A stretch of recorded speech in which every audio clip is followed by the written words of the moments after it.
Assalamualaikum warahmatullahi wabarakatuh. Berjumpa kembali dengan saya di channel Sodri terkait emis PD Pontren 4.0. Jangan lupa subscribe-nya Sobat Operator LPG, MDT dan Pondok Pesantren agar channel ini bisa selalu berkembang dan bermanfaat untuk para lembaga pendidikan keagamaan.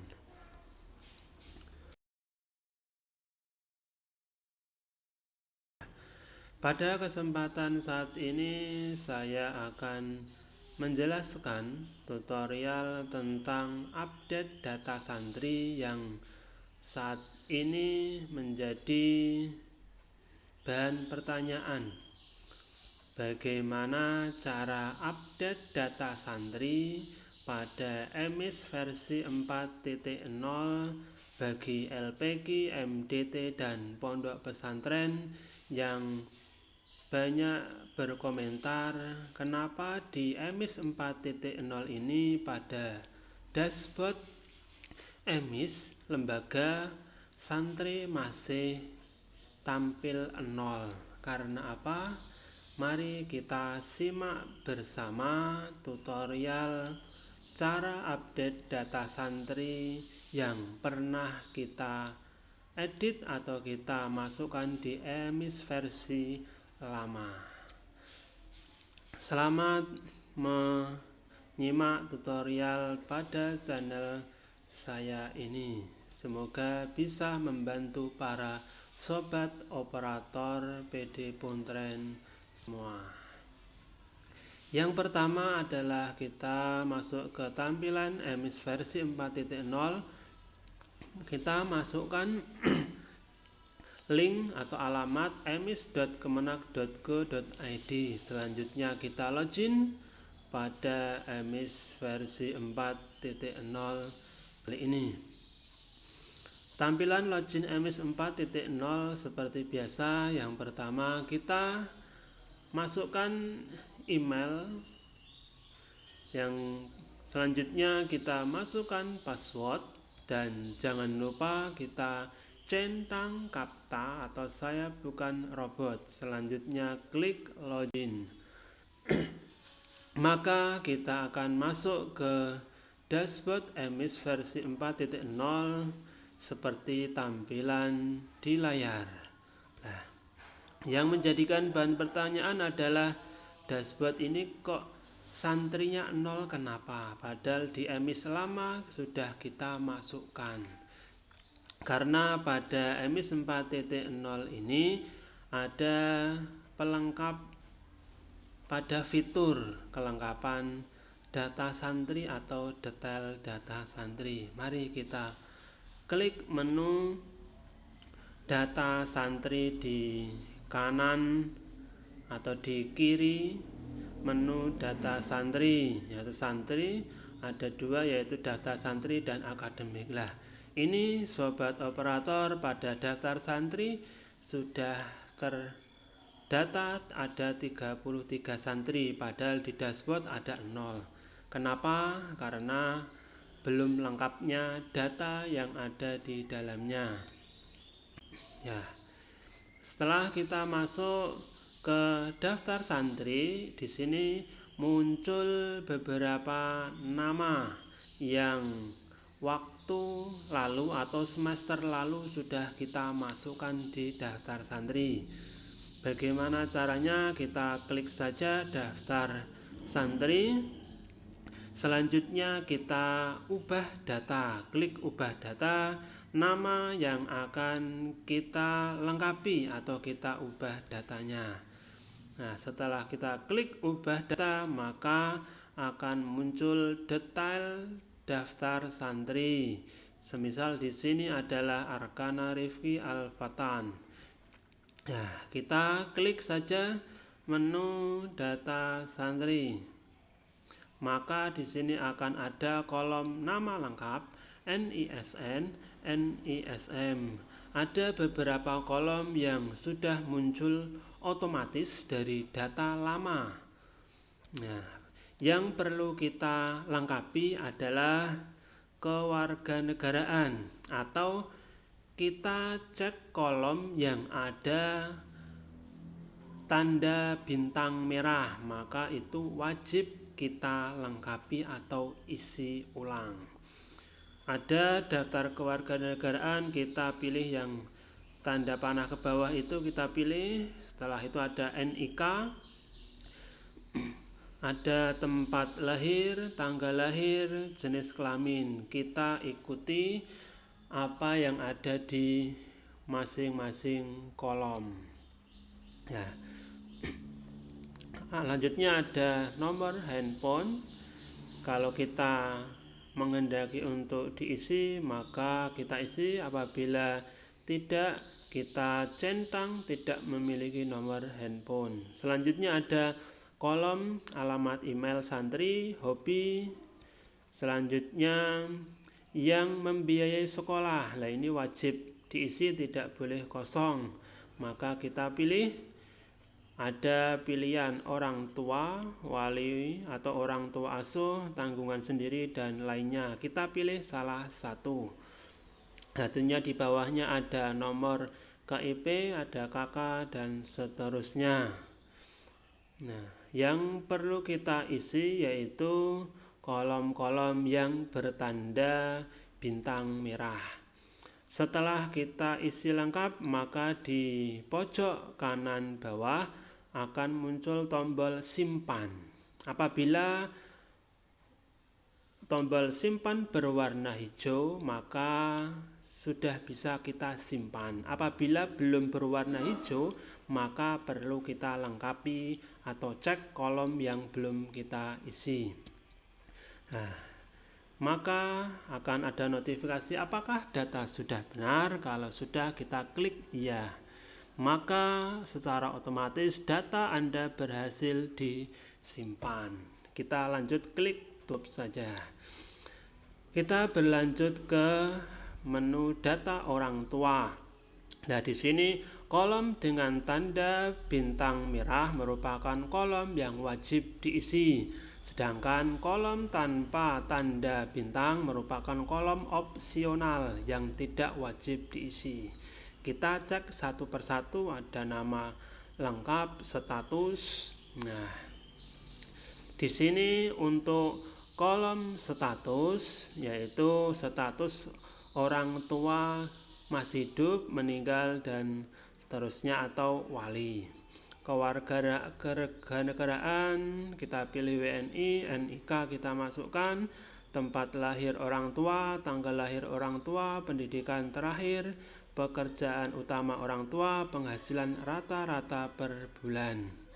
Nah, kita perlu siapkan. Nah, untuk mengisi detail data santri perlu kita siapkan yang utama adalah kartu KK atau KK keluarga, yang disitu sudah lengkap, tinggal kita memasukkan. Kalau sudah, kita klik simpan, maka akan ada notifikasi data orang tua berhasil disimpan. Kita lanjut ke menu berikutnya, yaitu data alamat.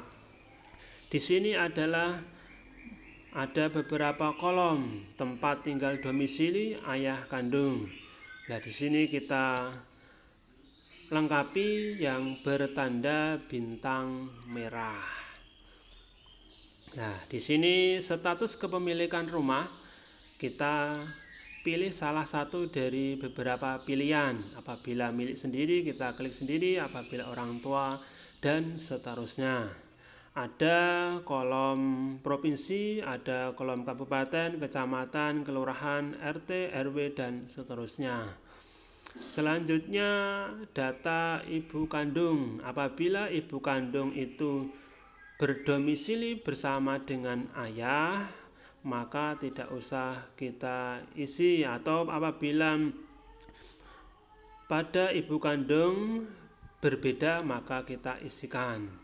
Status kepemilikan rumah milik sendiri. Nah, selanjutnya terkait data domisili santri. Di sini ada pilihan status mukim dan tidak mukim. Apabila santri bertempat tinggal bersama orang tua, maka kita pilih tidak mukim. Atau terus kita lanjut ke kolom berikutnya, status tempat tinggal dengan ayah kandung, maka kolom di bawahnya nanti akan menyesuaikan. Nah, kalau tadi kita isi tidak mukim atau bersama dengan ayah kandung, maka akan muncul kolom kode pos, jarak tempat tinggal ke lembaga, transportasi ke lembaga, dan waktu tempuh. Maka akan muncul seperti ini. Terus nantinya ada kolom koordinat. Koordinat ini akan secara otomatis muncul apabila data alamat terkait dengan desa, kelurahan, RT, RW, kode pos kita tulis, maka akan muncul secara otomatis. Maka kita lanjut klik simpan. Kalau tombol simpan sudah berwarna hijau, maka sudah lengkap. Kita lanjut klik simpan, maka data alamat berhasil disimpan. Lanjut klik tutup. Nah, kalau data detail santri sudah kita isi semua, mari kita cek kevalidan atau kelengkapan data santri. Kita klik di menu daftar santri, kita cek dengan data santri yang sudah diubah dengan memasukkan nama pada pencarian. Kita tuliskan arkana yang tadi diisikan. Nah, kita cek di sini sudah ada tombol status data sudah lengkap atau bertanda centang warna hijau. Ini merupakan status data sudah lengkap.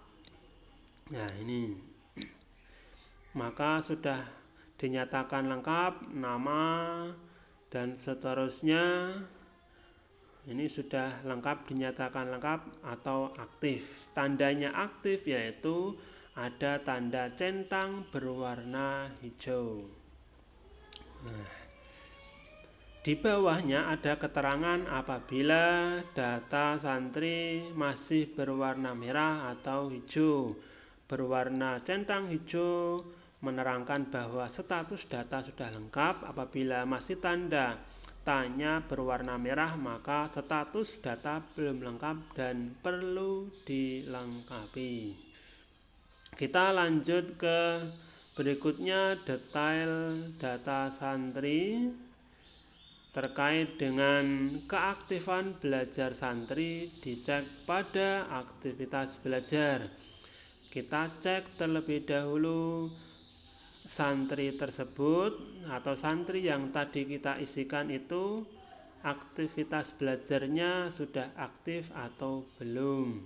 Nah, maka kita cek melalui menu aktivitas belajar. Maka akan ditampilkan tahun pelajaran ini, tahun pelajaran genap, semester genap, mulai nama lembaga, jenjang, kelompok atau kelas, kelompok A, rombel kelompok A, status keaktifan santri aktif. Nah, ini sudah kita ketahui, status keaktifannya menunjukkan aktif. Nah, ini update data santri sudah berhasil aktif.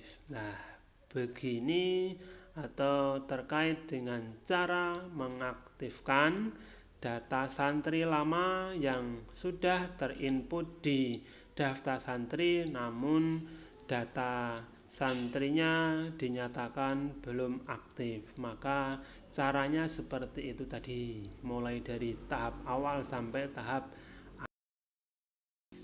Demikian sobat operator terkait dengan data atau update data santri yang tidak aktif atau belum muncul pada dashboard lembaga di awal. Terima kasih kepada sobat operator PD Pontren, baik itu LPQ, MDT, dan pondok pesantren yang sudah menyimak dan menonton video ini. Semoga video ini atau tutorial pada pertemuan kali ini bisa bermanfaat dan membantu para operator emis PD Pontren. Jangan lupa subscribe dan like dan komentarnya agar channel ini bisa selalu berkembang dan bermanfaat. Nah, jangan lupa subscribe-nya di channel saya yaitu Sodri. Terima kasih atas support dan dukungannya. Wassalamualaikum warahmatullahi wabarakatuh.